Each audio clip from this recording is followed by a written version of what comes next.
Dans ce monde où tout va trop vite, le Coin Cosy vous invite à prendre le temps. Chaque semaine, je vous partage mes coups de cœur, que ce soit des lectures, des musiques, des séries, des jeux vidéo et des astuces bien-être.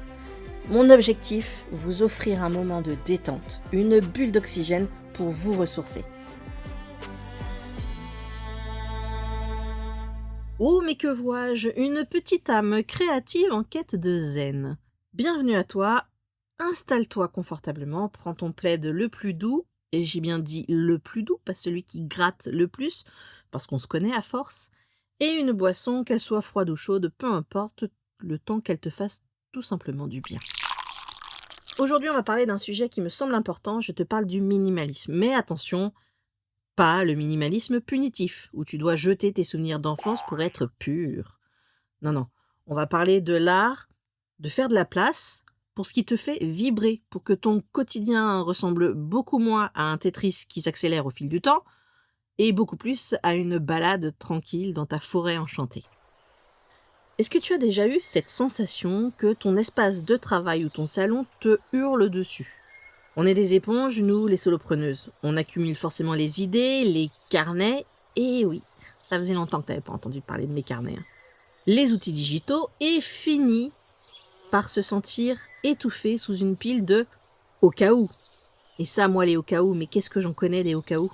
C'est comme si on essayait de courir une sorte de marathon avec un sac à dos rempli de briques. Eh bien, le minimalisme, c'est décider de poser ce sac, de l'ouvrir et de ne garder que les sandales de course et la gourde magique. Tu t'en doutes, dans cet épisode, on va forcément explorer pourquoi on a ce besoin viscéral de posséder et comment le désencombrement physique agit directement sur notre charge mentale et surtout comment créer un univers cosy minimaliste parce qu'on ne peut être épuré sans être glacial. On va voir donc ensemble que dire non au superflu, c'est surtout dire un immense oui à sa créativité et à sa sérénité. Allez, courage, tu respires un grand coup et on commence le grand ménage de printemps de ton esprit. Et pour ce faire, on va forcément commencer par le plus concret. Ton environnement, c'est le prolongement de ton cerveau.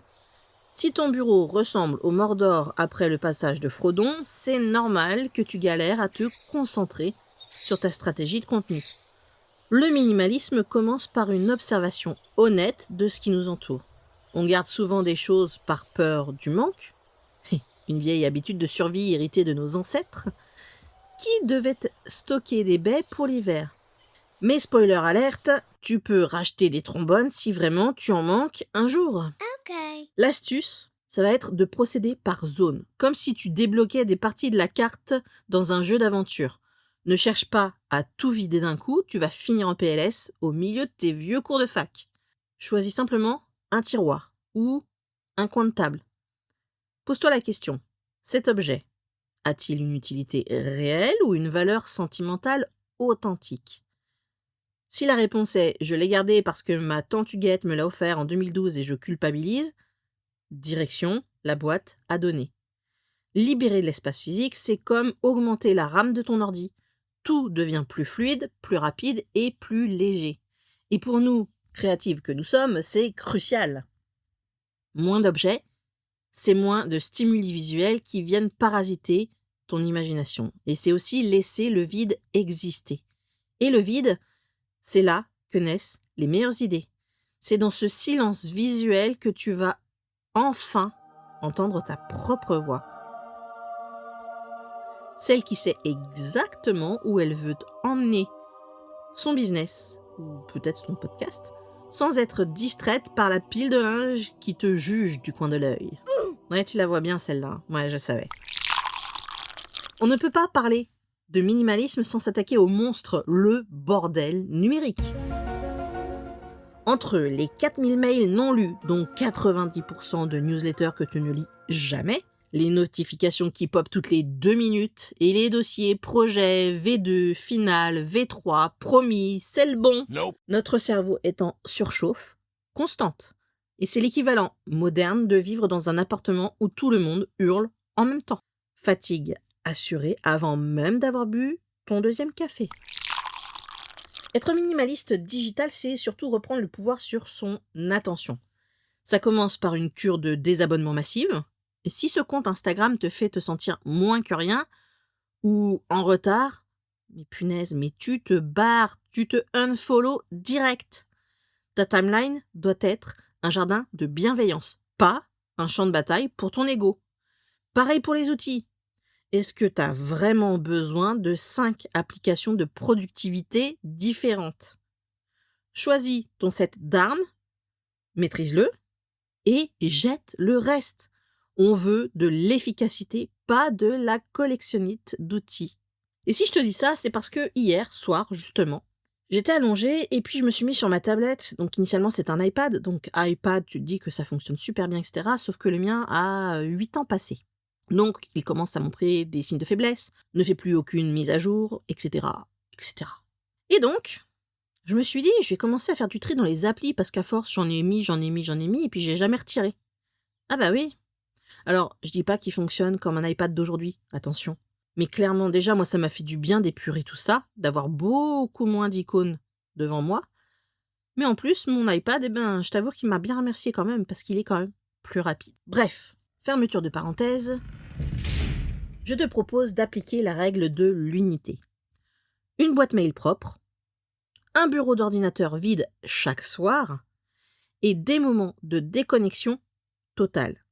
Imagine un peu ton cerveau comme une batterie de smartphone. Si tu laisses trop d'applis tourner en arrière-plan, elle va se vider en un clin d'œil.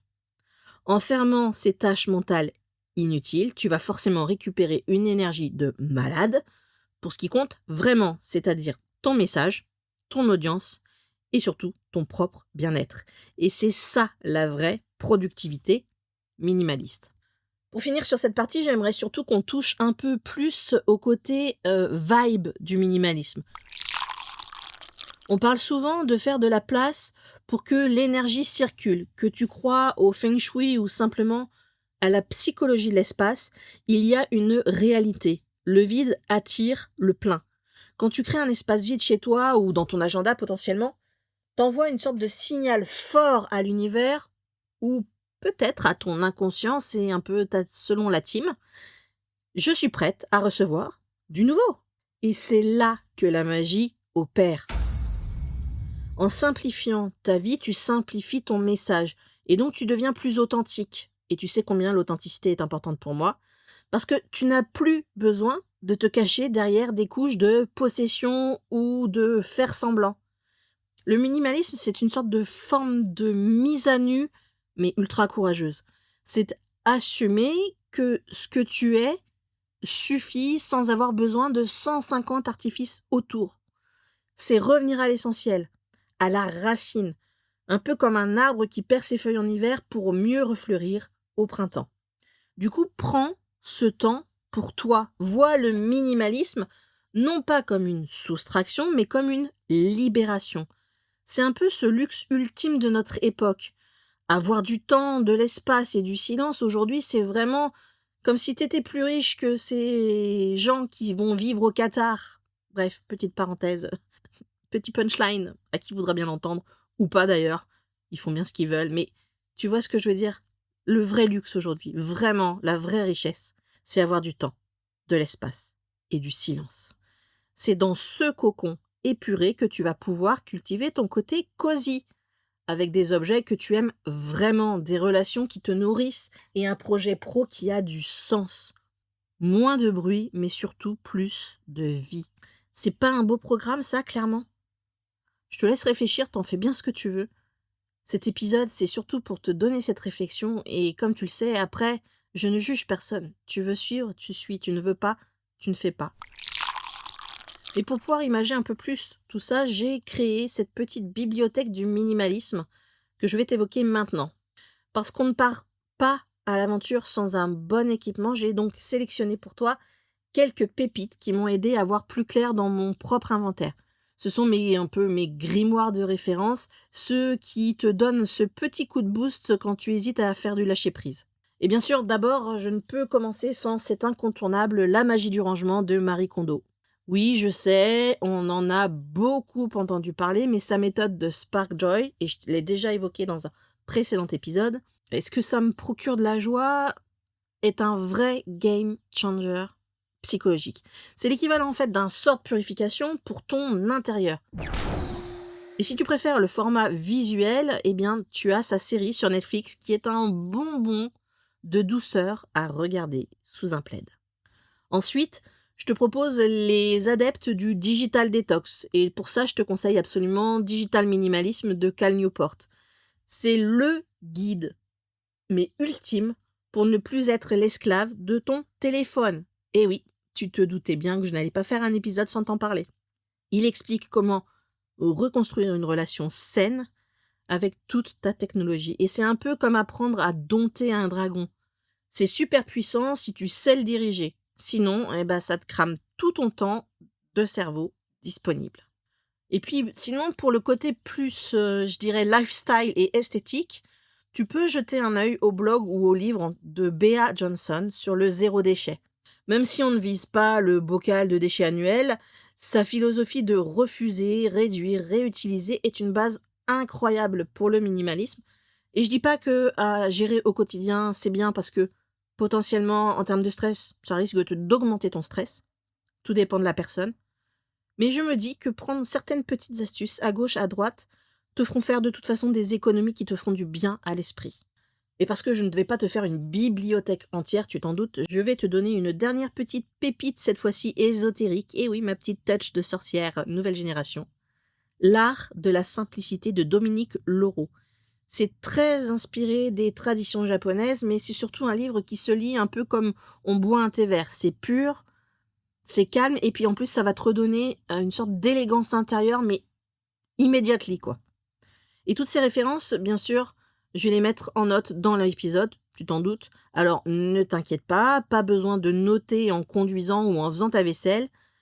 J'ai envie de te dire que c'est un peu ma petite contribution à ton futur sanctuaire de sérénité. Cet épisode est plus court que les autres puisque j'ai décidé d'un épisode minimaliste.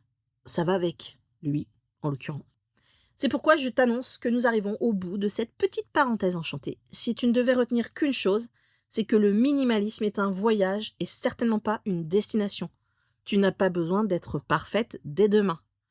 Commence par un petit truc du genre vide ton sac à main, trie tes onglets de navigateur ou donne ce vêtement que tu ne mets plus mais qui te culpabilise chaque matin. C'est le cumul de tous ces petits gestes que tu vas faire au quotidien qui va transformer ton quotidien justement de chaos organisé en havre de paix. Bien sûr, n'oublie pas, ton temps et ton attention sont tes ressources les plus précieuses.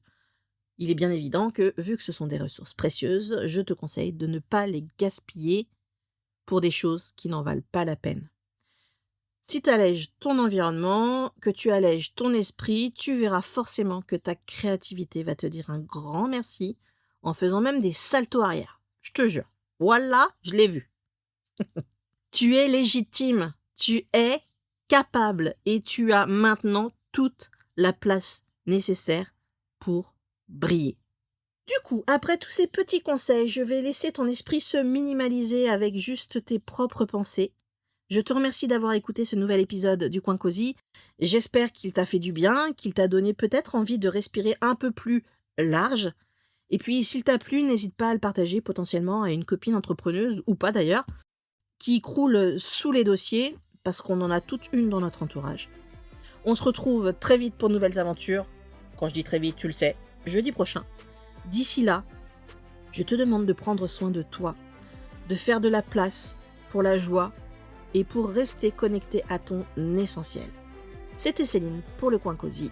Allez, ciao!